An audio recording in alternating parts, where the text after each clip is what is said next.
नमस्कार विद्यार्थियों। आज वापस अपन एक नए कोर्स के साथ में 12th क्लास के लिए आपके आरबीएससी के नए सिलेबस के साथ में वापस मैं आपको पूरे सिलेबस को वापस कवर करवाऊंगा। आपका जो नया चैप्टर स्टार्टेड पे आज कर रहे हैं वो है आपका सॉल्यूशन विलियन चैप्टर जो है अपन वापस स्टार्ट कर रहे हैं आज 2023-24 के सत्र के लिए। ये चैप्टर बहुत ज़्यादा इंपॉर्टेंट है क्योंकि आपका पहला चैप्टर सॉलिस्टेट जो है वो आरबीएससी ने हटा दिया है। इस कोर्स में आपका नया चैप्टर जो है वो चैप्टर है आपका विलियन। कौन चैप्टर है आपका? विलियन चैप्टर है। विलियन चैप्टर के अंदर आपको सबसे पहले समझना होगा इसकी सिंपल सिंपल बातों को। चैप्टर की एक हेडिंग जो है आपकी वो है विलियन। अच्छा, विलियन का मतलब क्या होता है दोस्तों? विलियन का एक सिंपल सा मीनिंग होता है दो या दो से अधिक पदार्थों का मिश्रण, और मिश्रण होना चाहिए समांगी। अगर समांगी मिश्रण हुआ तो उसे क्या कहेंगे अपन? विलियन कहेंगे। दो या दो से अधिक पदार्थों का समांगी मिश्रण क्या कहलाता है? विलियन कहलाता है सर। तो दो या दो से अधिक पदार्थों का समांगी मिश्रण क्या कहलाता है आपका? यहाँ पर विलियन कहलाता है। दोस्तों, आप इस चैप्टर के अंदर सिंपल सा दो या दो से अधिक पदार्थों का अपन यहाँ लिख भी ले रहे हैं पदार्थों का समांगी मिश्रण, लेकिन नॉर्मली अपन दो घटकों का ही अपन यहाँ पर क्या करेंगे? यूज करेंगे। देखो भाई, मिश्रण जो होता है आप जानते हो, दो पदार्थों जो मिलाकर जो बना हुआ पदार्थ, जो नया पदार्थ उसको अपन मिश्रण कहते हैं। जैसे पीतल हुआ, कांसा हुआ, ठीक है भाई। नॉर्मली आपके क्या होते हैं यहाँ पर? मिश्रण होते हैं। अब विलियन की बात करें अपन तो विलियन क्या हो रहा है? दो या दो से अधिक पदार्थों का समांगी मिश्रण हो गया। अपन बात करते हैं कि सर समांगी का मतलब क्या होता है? सर समांगी का मतलब क्या होता है? तो समांगी का मतलब वो होता है कि सर वह मिश्रण जिसमें केवल एक ही प्रकार की प्रावस्था उपस्थित हो। जैसे मैंने कह दिया कि आपके पास में किसी कोई प्रावस्था है, यदि वो मोल के पदों में होगी तो मोल के पदों में ही गिनी जाएगी। इस प्रकार के विलयन को क्या कहते हैं अपन? समांगी विलयन कहते हैं, समांगी मिश्रण कहते हैं। तो समांगी मिश्रण किसे कहेंगे अपन? कि सर इस ये वह मिश्रण जिसमें क्या हो, एक ही प्रावस्था उपस्थित हो, क्या कहेंगे अपन? समांगी मिश्रण कहेंगे। ठीक है भाई। या अपन कह सकते हैं कि मिश्रण में जो उसके संगठन हो और उसके गुणधर्म जो हो वो एक ही प्रकार के हो, उसे भी क्या कह सकते हैं अपन? समांगी विलयन कह सकते हैं। तो अपन सिंपल सा यहाँ पर लिख देंगे कि मिश्रण में सभी जगह एक ही प्रकार का, मिश्रण में सभी जगह एक ही प्रकार का संगठन व गुण उपस्थित हो, अर्थात एक ही प्रावस्था उपस्थित हो। ठीक है भाई। समांगी मिश्रण का मतलब ये हुआ कि आपके पास में जो मिश्रण है उसमें जितनी भी प्रावस्थाएं हैं वो एक ही प्रकार की होनी चाहिए, अर्थात अपन कह सकते हैं कि उनके सभी गुणधर्म और संगठन भी क्या होने चाहिए? एक ही प्रकार के होने चाहिए। तो आपके विलयन दो या दो से अधिक पदार्थों का समांगी मिश्रण। समांगी का अर्थ क्या होता है सर? कि एक मिश्रण जिसमें सभी एक ही प्रकार का संगठन व गुणधर्म हो, या कह सकते हैं अपन यहाँ पर एक ही प्रावस्था उपस्थित हो। सर आगे समझते हैं कि सर विलयन के अंदर जो आपका जो विलयन है, इस विलयन को अपन इस प्रकार से लिख सकते हैं कि दो घटक होते हैं विलयन के, विलय प्लस विलायक। विलय और विलायक मिलकर दोस्तों विलयन का निर्माण करते हैं। इसका निर्माण करते हैं दोस्तों? विलयन का निर्माण करते हैं। सिंपल सी चीज है दोस्तों, ध्यान समझ गए इसको। विलय प्लस विलायक मिलकर इसका निर्माण कर रहे हैं विलयन का।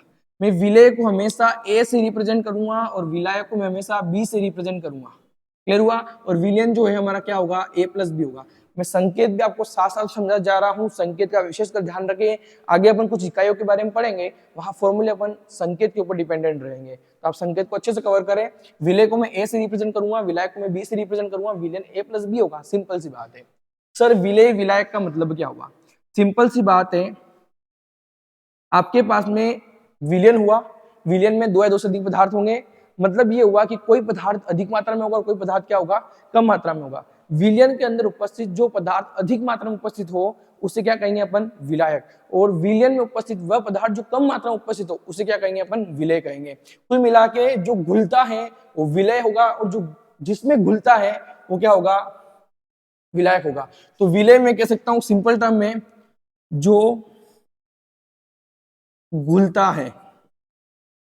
और मैं विलायक में सिंपल सी बात कह सकता हूं जो घोलता है, जिसमें घुलता है या जो घोलता है। यह या करके एक बात तो लिख सकते हैं यहां पर, क्या लिख सकते हैं यहां पर कि मिश्रण में उपस्थित वह पदार्थ अथवा घटक जो कम मात्रा में उपस्थित हो।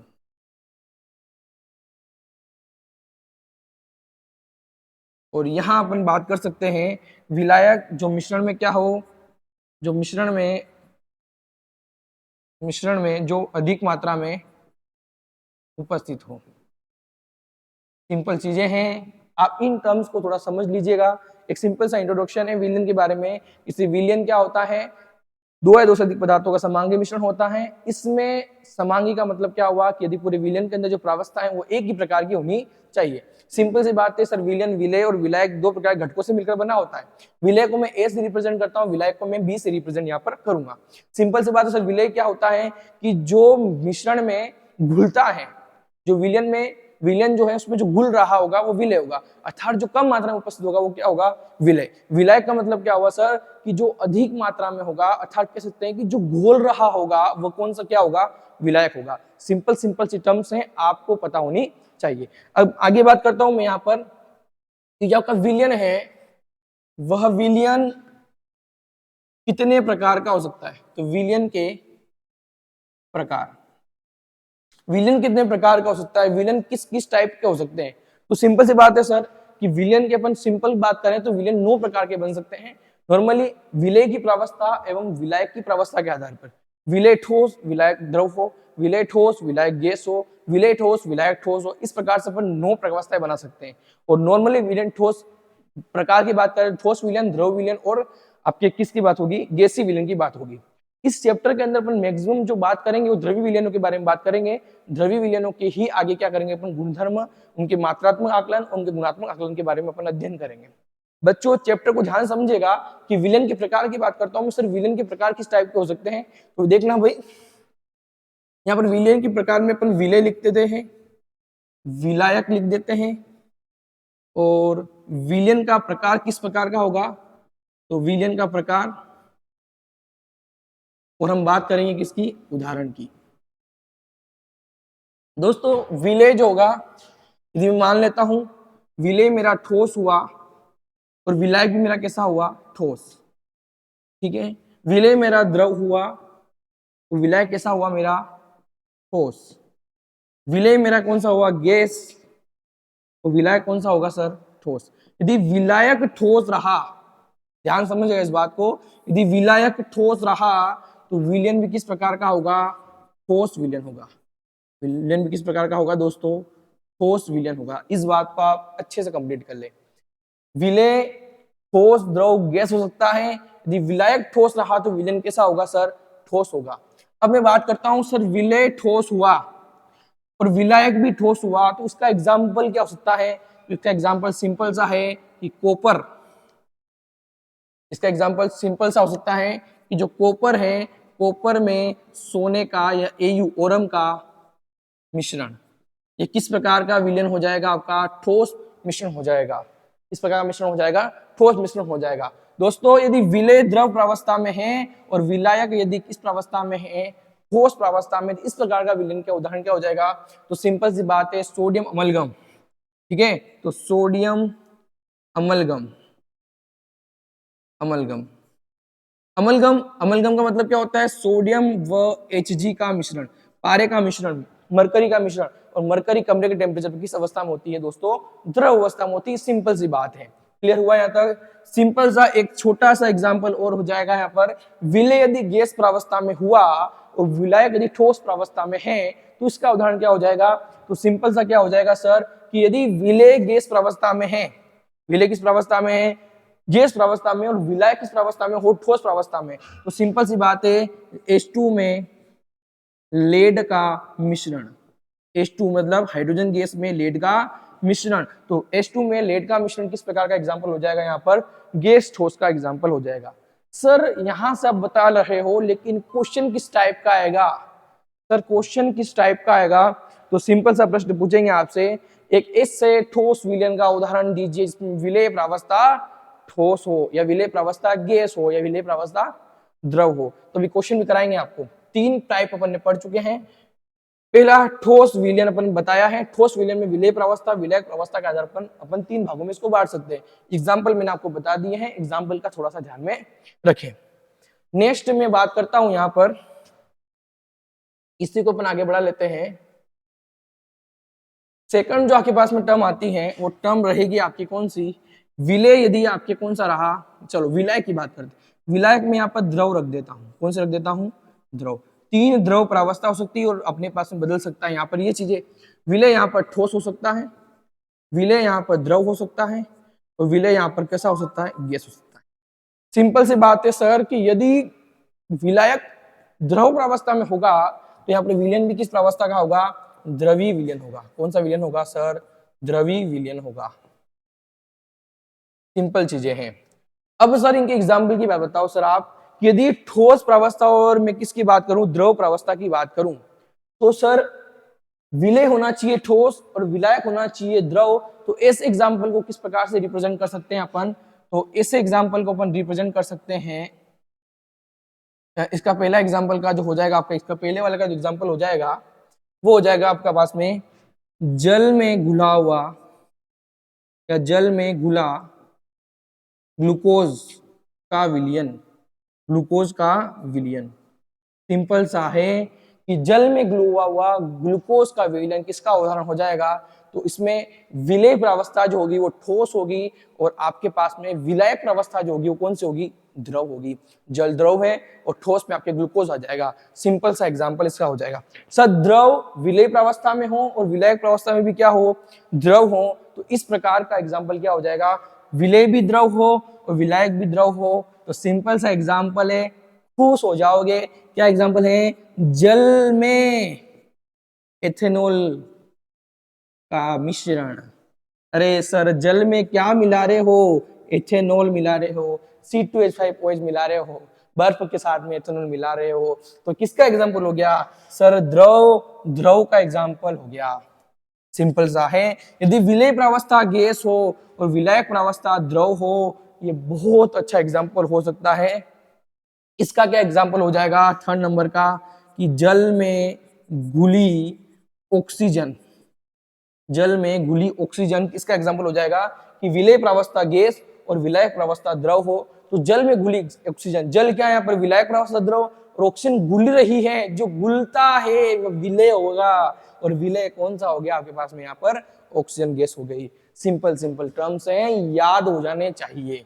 अच्छा तीसरी बात करते हैं अपन यहाँ पर और तीसरी बात क्या करते हैं कि यदि आपके पास में विलायक प्रावस्था कैसी दे दूं मैं, गैस, कौन सी दे दूं मैं, गैस दे दूं, तो क्या क्या विलयन बन सकते हैं। यदि विलायक प्रावस्था गैस होगी तो विलयन किस प्रकार का होगा, विलयन किस प्रकार का होगा, गैसीय विलयन। किस प्रकार का विलयन होगा, गैसीय विलयन होगा। अच्छा सर, अच्छा सर विलेय प्रावस्था एक बार ठोस मान लेता हूं, यदि गैस हुई तो क्या होगा और यदि द्रव हुई तो क्या होगा। यदि आपके पास में विलेय प्रावस्था ठोस है, यदि विलेय प्रावस्था ठोस है तो यहां पर आपके पास में एग्जाम्पल क्या हो जाएगा, ठीक है। विलेय प्रावस्था ठोस है तो गैस में आपके ले लेता हूं, यहां पर एग्जाम्पल ले लेता हूं, इसका पहला एग्जाम्पल ले लेता हूं यहां पर आपके पास में, यदि विलेय ठोस है, विलेय ठोस मतलब ले लेता हूं मैं कपूर, कपूर व नाइट्रोजन गैस का मिश्रण, ये किसका हो जाएगा, विलेय प्रावस्था ठोस हुई और विलायक प्रावस्था गैस हुई, तो कपूर व नाइट्रोजन गैस का मिश्रण किसका एग्जाम्पल हो जाएगा, गैसीय विलयन का एग्जाम्पल हो जाएगा। ध्यान रखें, कपूर व नाइट्रोजन गैस का मिश्रण, ठीक है भाई, क्लियर।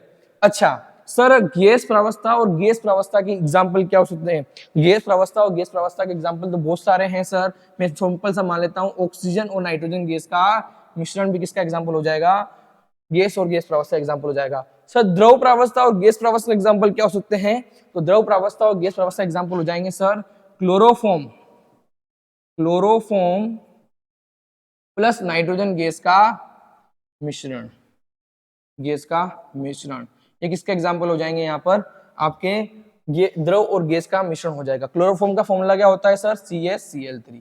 सिंपल सी चीज है। एग्जाम्पल्स याद रखें, एग्जाम में प्रश्न आ सकता है। एग्जाम में सर प्रश्न किस टाइप से आएगा?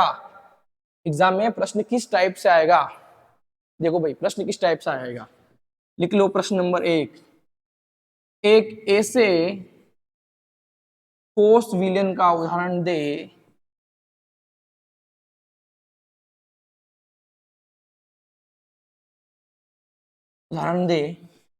जिसमें विलेय प्रावस्था गैस हो। अब विलेय प्रावस्था गैस हो, कौन सा एग्जाम्पल हो सकता है यहाँ पर? उत्तर क्या होगा इसका? ठोस विलयन का उदाहरण देना है, मतलब विलायक तो क्या होगा? ठोस। ठोस विलयन मतलब विलायक ठोस, और विलेय प्रावस्था कौन सी है? गैस। तो सिंपल सा है, हाइड्रोजन गैस प्लस किसके साथ में? लेड के साथ में। ये किसका एग्जाम्पल हो जाएगा? Hydrogen gas plus lead. अब विलेय प्रावस्था कुछ भी हो सकती है, द्रव हो सकती है, ठोस हो सकती है। विलयन कैसा हो सकता है? गैस विलयन हो सकता है, द्रव विलयन हो सकता है। सिंपल सी चीजें हैं। इस टाइप का क्वेश्चन आपके एग्जाम में बन सकता है। पहले टाइप का क्वेश्चन, विलयन के प्रकार के आधार पर अपन ने क्वेश्चन कंप्लीट कर लिया है। पहला टॉपिक आपका कंप्लीट। सर दूसरा टॉपिक पे प्रश्न किस प्रकार से बनेंगे? तो इस टॉपिक के अंदर अपन द्रव्य विलयनों के सांद्रताओं की इकाइयों के बारे में पढ़ेंगे कि वे सांद्रताओं को किस प्रकार से व्यक्त कर सकते हैं। तो सेकंड टॉपिक जो आपका रहेगा वो रहेगा कि द्रव्य विलयनों की, या सिंपल सी बात करें तो विलयन की सांद्रता का व्यक्त करने के बारे में।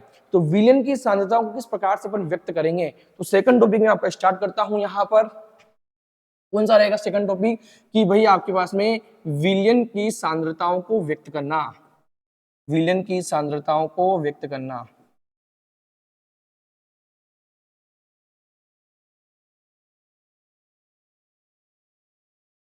आपका जो यहाँ पर जो मैं सिलेबस करवा रहा हूँ 12th वालों के लिए, बहुत जल्द अपन 11th क्लास वालों के लिए भी स्टार्ट करेंगे।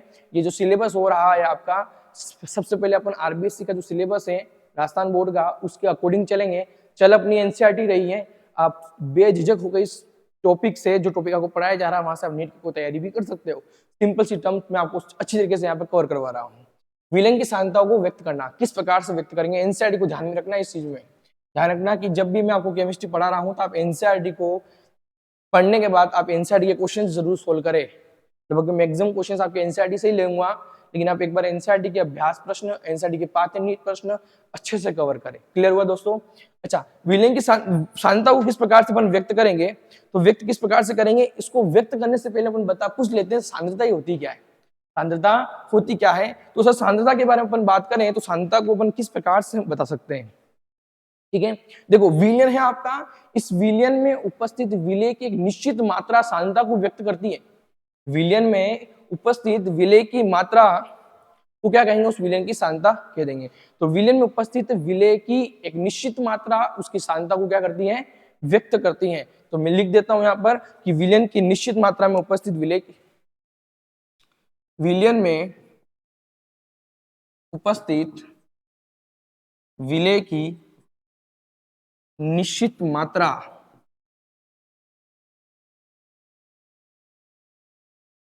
विलयन की सांद्रता को व्यक्त करती हैं, विलयन की सांद्रता को व्यक्त करती हैं।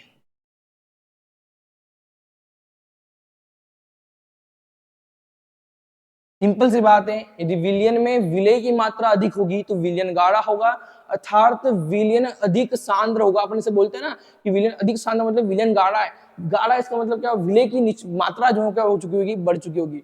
तो विलयन में विलेय की मात्रा अधिक होगी तो विलयन अधिक सांद्र होगा। यदि विलयन में विलेय की मात्रा यदि कम होगी तो विलयन कम सांद्र होगा। समझ में आ गया आपको? आता है तो सांद्रता का मतलब क्या हो गया कि विलयन में उपस्थित विलेय की निश्चित मात्रा विलयन की सांद्रता को व्यक्त करती है। सर सांद्रता को व्यक्त करने की विधियां किस प्रकार से होगी? तो सांद्रता को अपन दो प्रकार से अपन क्या कर सकते हैं?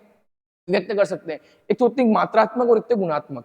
देखो भाई, जो मात्रात्मक जो होते हैं और गुणात्मक जो होते हैं, इसमें फर्क क्या होता है? गुणात्मक तो मैं आपको बता चुका हूं कि यदि सांद्रता विलय की मात्रा कितनी होगी? अधिक होगी तो सांद्र विलयन हो जाएगा अधिक, और कम होगी उसको तनु विलयन कह देते हैं अपन। लेकिन ये जो होता है किसी विलयन की आप सांद्रता को अच्छी तरह से व्यक्त नहीं कर सकते हो, लेकिन इसकी व्यक्त करने की एक अच्छी मेथड जो है वो है मात्रात्मक प्रकार से। अब मात्रात्मक प्रकार से किस प्रकार से कर सकते हैं, तो मात्रात्मक गुणों के आधार पर अपन क्या करेंगे, इनके विलयनों की सांद्रता को व्यक्त करेंगे। देखो इसमें मोलरता हुई, मोललता हुई, ठीक है, मोलंश हुए, द्रव्यमान प्रतिशत हुआ, आयतन प्रतिशत हुआ, भार प्रतिशत हुआ, ये चीजें जो होगी इनकी सांद्रताओं को व्यक्त करने की इकाइयां होगी। अपन आज के चैप्टर के अंदर, आज के सेशन के अंदर अपन मोलरता, मोललता को कंप्लीट करेंगे। तो विलयन की सांद्रता क्या होती है मैंने आपको बता दिया है। विलयन की सांद्रता अपन मात्रात्मक रूप से व गुणात्मक रूप से अपन इसको क्या कर सकते हैं, व्यक्त कर सकते हैं। मात्रात्मक रूप से, गुणात्मक रूप से इसको क्या कर सकते हैं, अपन व्यक्त कर सकते हैं। गुणात्मक रूप से किस प्रकार से व्यक्त करेंगे सर इनको, कि आपके पास में विलय की मात्रा कितनी होगी, विलय अधिक मात्रा में हुआ तो सांद्र विलयन हो जाएगा, कम मात्रा में हुआ तो वो तनु विलयन हो जाएगा। सर यदि अपन गुणात्मक रूप से ढंग से व्यक्त नहीं कर पा रहे हैं तो अपन किस गुण को लेंगे, तो उसके मात्रात्मक गुण के आधार पर अपन क्या करेंगे, इनकी सांद्रताओं को व्यक्त करेंगे।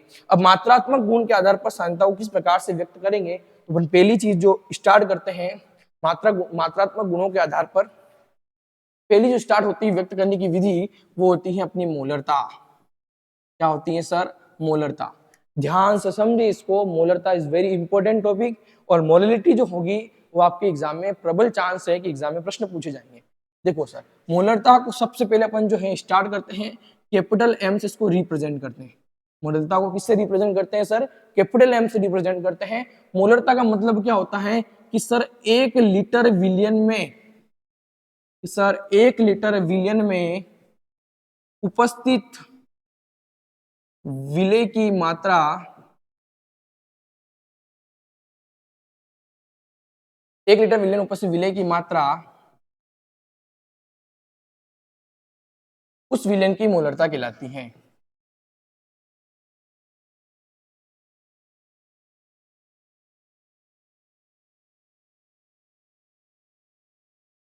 ठीक है भाई, मात्रा या 1 लीटर विलयन उपस्थित विलय के मोलों की संख्या, मोलों की संख्या क्या कहलाती है, उस विलयन की मोलरता कहलाती है। कंप्लीट हुआ ये बात, ध्यान समझना। इसका मैं फॉर्मूला बनाना सिखाऊंगा आपको। मोलरता कैपिटल एम बराबर क्या कहूंगा मैं यहाँ पर, 1 लीटर विलयन में उपस्थित विलय के मोलों की संख्या। मतलब मैं कह सकता हूं कि सर विलय के मोल बटा विलयन का आयतन, विलय के मोल बटा विलयन का आयतन बराबर कर देते हैं। सर विलय के मोल की बात कर रहे हैं बटा विलयन का आयतन, आयतन किसमें होना चाहिए सर, लीटर में। आयतन किसमें होना चाहिए सर, लीटर में। क्लियर सर, विलय के मोल बटा विलयन का आयतन। अब मैं थोड़ी चीजें आपको सिखा देता हूं, ध्यान समझे इस बात को। आप किस समय किसकी बात कर रहा हूं यहां पर, मोल की। सर मोल क्या होता है, देखो मोल को व्यक्त करने की बहुत सारे टाइप्स हैं। पहला मोल ज्ञात करने के लिए आपको क्या करना पड़ता है, भार बटा अनुभार की बात कर लेते हैं। जिस पदार्थ का आपको मोल ज्ञात करने हैं उस पदार्थ का भार और उस पदार्थ के अनुभार का अनुपात जो होगा, उसका जो मान आएगा वो क्या हो जाएगा आपके पास में, मोल हो जाएगा। ठीक है भाई, या अपन या करके लिख सकते हैं, उस पदार्थ का भार बटा उस पदार्थ का अनुभार। क्लियर हुआ। अनुभार का मतलब जो आपके पास में अणु, आपके पास में यौगिक जो आपके पास में है, उस टोटल का भार। मोल को और भी व्यक्त कर सकते हैं, यदि मोल भार बटा अनुभार से ज्ञात नहीं हो रहा होगा तो आपको वहां पर अणुओं की संख्या दे रखी होगी। यदि अणुओं की संख्या दे रखी हो, यदि अणुओं की संख्या दे रखी हो, अणुओं की संख्या मतलब परमाणुओं की संख्या दे रखी होगी, या अणुओं की संख्या दे रखी होगी, आपको पैसे परमाणु संख्या दे रखी होगी, उस परमाणुओं की संख्या या अणुओं की संख्या में किसका भाग दे देना है आपको, Na का। Na मतलब आवागाद्रो संख्या। Na का मतलब क्या होता है, आवागाद्रो संख्या। सर आवागाद्रो संख्या का मान कितना होता है, इसका मान होता है 6.022 इंटू 10⁻23। क्लियर हुआ यहाँ तक आपको। मोल ज्ञात करने के 3 मेथड्स हैं, भार बटा अनुभार। यदि भार अनुभार के रूप में दे रखा होगा तो आपको सिंपल सी बात है, आपको किस में दे रखा होगा, वहां पर अणुओं की संख्या लिखकर दे रखी होगी। यदि अणुओं की संख्या दे रखी हो तो आप सिंपल सा उसके अंदर किसका भाग दे दो, आप इस अवागाद्रो संख्या का भाग दे दो उसके अंदर। क्लियर। यदि आपके पास में अणुओं की संख्या भी नहीं दे रखी होगी, भार अनुभार भी नहीं दे रखे होंगे, तो आप किसके द्वारा मोल ज्ञात कर सके होंगे। यदि आपके पास में प्रश्न में आपको वहां पर दे रखा होगा आयतन, तो आयतन दे रखा होगा आपको लीटर में, तो आप भाग दे देना 22.4 से। इससे भाग दे दोगे 22.4 से आपके पास में मोल निकल जाएगा। ये तो होता है आपके एसटीपी पर, सॉरी ये तो होता है आपके एनटीपी पर। किस पे होता है, एनटीपी, नॉर्मल टेम्परेचर प्रेशर पे आपके सिंपल सा 22.4 से भाग देते हैं। और यदि यही वी लीटर आयतन दे रखा होगा और यदि आपके पास में टेम्परेचर जो होगा वो स्टैंडर्ड टेम्परेचर प्रेशर पे होगा, तो वहां पर आपके 22.7 से क्या करना होता है, यहाँ पर भाग देना होता है। ये मोल है, मोल भार बटा अनुभार, या कह सकते हैं उस पदार्थ का भार जिसका अपन मोल ज्ञात करने हैं, उस पदार्थ का अनुभार।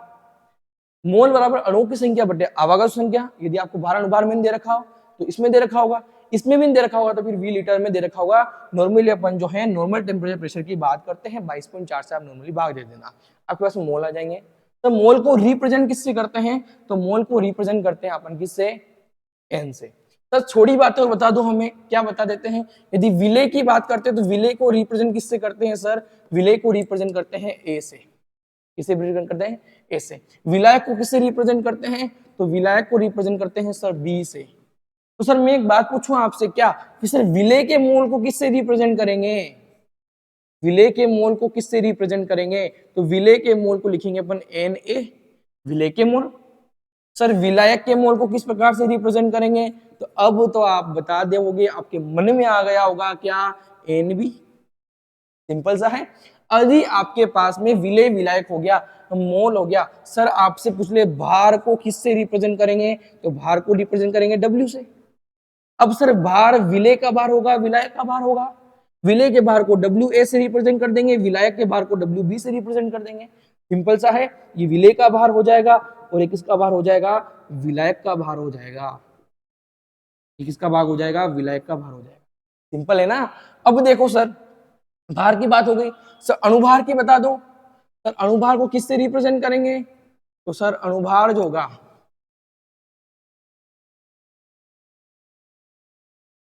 सर अणुभार को किससे रिप्रेजेंट करेंगे, तो सर अणुभार को रिप्रेजेंट करेंगे अपन किससे, एम डब्ल्यू से। तो विलय के अणुभार और विलायक का अणुभार, विलय का अणुभार एम है, विलायक का अणुभार एम बी। सिंपल सा है, कर सकते हो। अब आपको मैंने मोल बता दिए हैं, वापिस अपन मोलरता की तरफ चलते हैं। समझ में आ गया होगा आपको सारी चीजें। अब चलते अपन मोलरता की तरफ। 1 लीटर विलय में उपस्थित विलय के मोलों की संख्या क्या कहला रही है, आपकी मोलरता कहला रही है। विलय के मोल, अच्छा मैंने विलय के मोल को भी किससे रिप्रेजेंट किया था, विलय के मोल मतलब मैंने कहा था एन ए। क्या कहा था मैंने आपको यहाँ पर, एन ए कहा था। विलय के मोल को क्या कहा था मैंने, एन ए कहा था। और आयतन को मैंने क्या कहा, वी, और आयतन किसमें चाहिए आपको, लीटर में।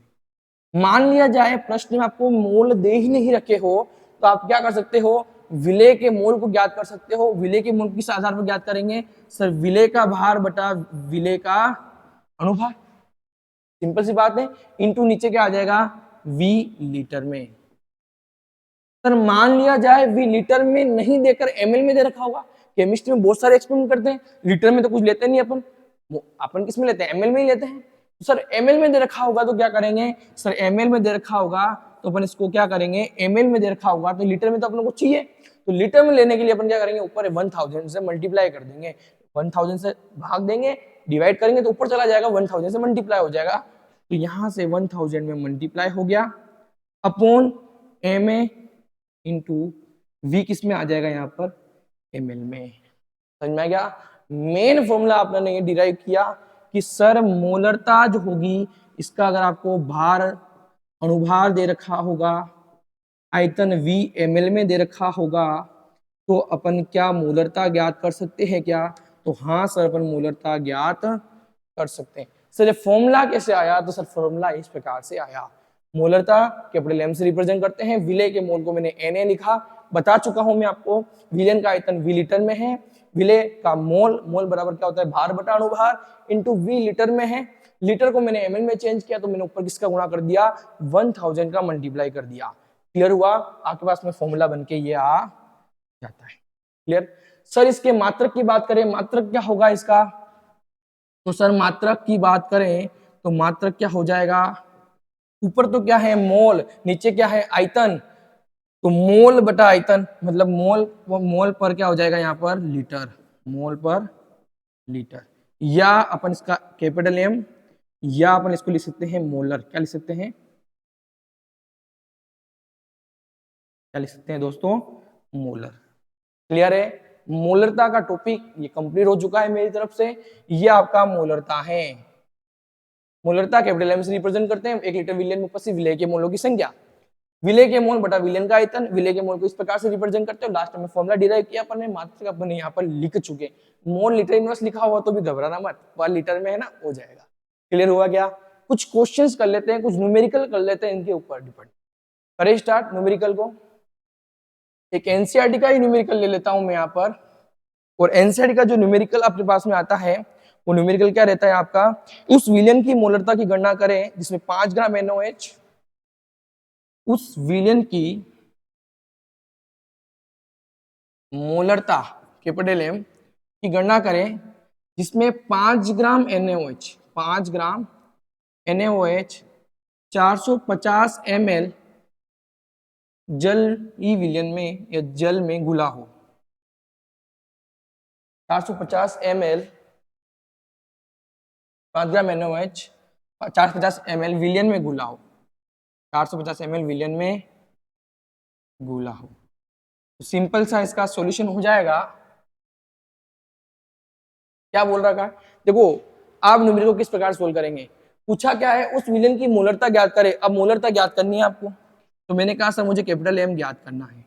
क्लियर पहली बात, सर 5 ग्राम NaOH 450 ml विलयन में घुला हुआ है, ये इसकी मात्रा कम है, NaOH घुला हुआ है मतलब विलेय है, ये क्या है विलेय, तो मुझे पता चला कि ये विलेय का भार, अच्छा विलेय का भार मतलब WA, तो WA कितना अपने पास में 5 ग्राम, कितना है 5 ग्राम, 450 ml में मतलब विलियन का आयतन कितना है, सर विलियन का आयतन, विलियन का आयतन मतलब क्या हुआ सर V, कितना है सर यहाँ पर आपके 450 ml। क्लियर हुआ, सर ज्ञात करना है M, तो सर विलेय के अनुभार की जरूरत पड़ेगी मुझे, तो सर विलेय का अनुभार क्या होगा, सर विलेय क्या है यहाँ पर NaOH, और NaOH का अनुभार निकाल देते हैं अपन।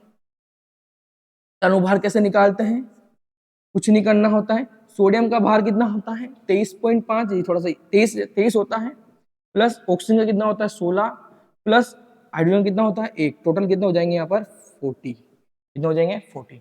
अब क्या करना है सर, मुझे मोलरता ज्ञात करनी है, m बराबर क्या होता है sir WA into 1000 upon MA into VML। Sir मैं मान रख देता हूं, WA की वैल्यू कितनी होती है सर 5 इंटू 1000 अपॉन MA कितना है 40 इंटू VML कितना है 450।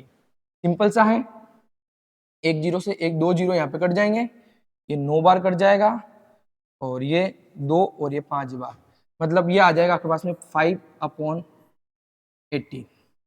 ठीक है, तो 5/18 को आप सोल्व कर लेना, लगभग आपके आंसर जो आएंगे वो किस में आएगा, 5/18 को सोल्व करो आप, तो लगभग ये आएगा आपके 0.27 के आसपास, 27 मोल लीटर इनवर्स।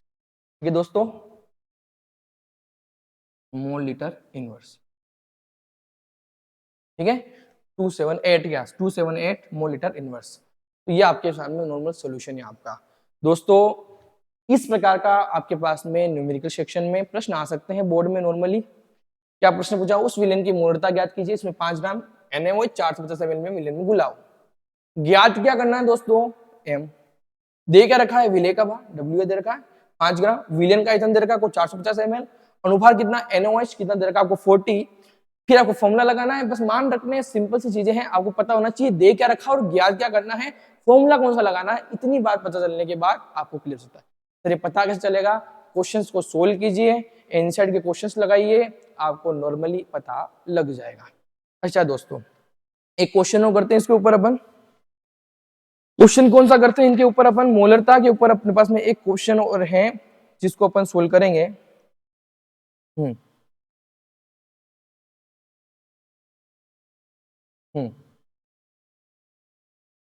एक क्वेश्चन और आपके एग्जाम में प्रश्न पूछ लिया जाए, ऐसा सिंपल सा प्रश्न है कि 450 ग्राम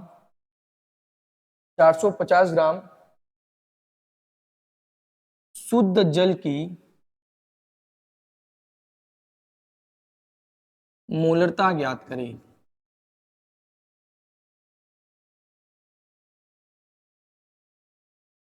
450 ग्राम शुद्ध जल की मोलरता ज्ञात करें। तो यहाँ पर इसका सॉल्यूशन लिखने से पहले आप एक चीज रिमार्क कर लें। क्या रिमार्क कर लें? कि आपको जब भी शुद्ध जल की मोलरता पूछी जाए, इसकी पूछी जाए, शुद्ध जल की मोलरता पूछी जाए, तो हमेशा कितनी होती है? 55.5 होती है। कितनी होती है नॉर्मली आपके पास में? 55.5 होती है। जब भी पूछा जाए नॉर्मली आपसे तो कितनी होती है? 55.5 होती है। अब देखो दोस्तों, 55.5 हो चुकी है, तो कैसे हो चुकी है सर? तो कैसे का भी इलाज कर देते हैं अपन। मोलरता ज्ञात करने का फॉर्मूला क्या है? WA into 1000 upon MA into VML में। WA कितना है आपके पास में यहाँ पर? 450 इंटू 1000 अपॉन MA। H2O का MA कितना होता है? H2 2 प्लस का कितना 16, कितना हो जाएगा? 18। तो यहाँ पर 18 रख दो, इंटू सर VML में कितना है? सिंपल सी बात, 450 ग्राम है तो 450 ml मान लेते हैं अपन। 450 450 कैंसिल, कितना हो जाएगा? 1000 अपॉन 18, और इसको सोल्व करोगे कितना आ जाएगा? 55.5 मोल लीटर इनवर्स। शुद्ध जल की मोलरता हमेशा 55.5 ही आती है। आपको यहाँ पर 450 लिख कर दे दे, 780 लिख कर दे दे, 720 लिख कर दे दे, 460 लिख कर दे दे, कुछ भी लिख कर दे दे, आपको पता होना चाहिए कि शुद्ध जल की मोलरता कितनी होती है? 55.5 होती है। मोलरता का टॉपिक अपन ने आज कवर किया है। मोलरता के ऊपर और क्या क्वेश्चन बन सकते हैं? यदि आपको और क्वेश्चन कोई दिक्कत हो तो आप यूट्यूब में कमेंट बॉक्स में क्वेश्चन को टाइप कर दीजिएगा, आपको नेक्स्ट क्लास में उसका सोल्यूशन करवा देंगे। मित्रों, आज के सेशन की फर्स्ट क्लास के अंदर अपन ने मोलरता तक की टॉपिक को कंप्लीट किया है। नेक्स्ट सेशन कल की क्लास में अपन जो है मोलरता मोलंश के बारे में पढ़ेंगे। दोस्तों, न्यूमेरिकल सेक्शन को आप अच्छे से कंप्लीट करें। सबसे पहले आप थ्योरी को पर ध्यान दें, थ्योरी को कंप्लीट करें, नॉर्मली आपके न्यूमेरिकल सेक्शन भी कंप्लीट होने लग जाएंगे। नमस्कार, धन्यवाद, थैंक यू।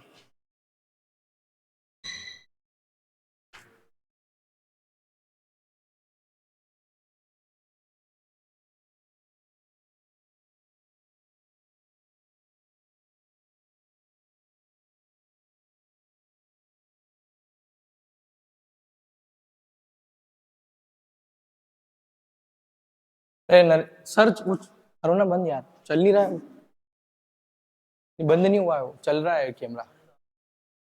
अरे हाँ यार।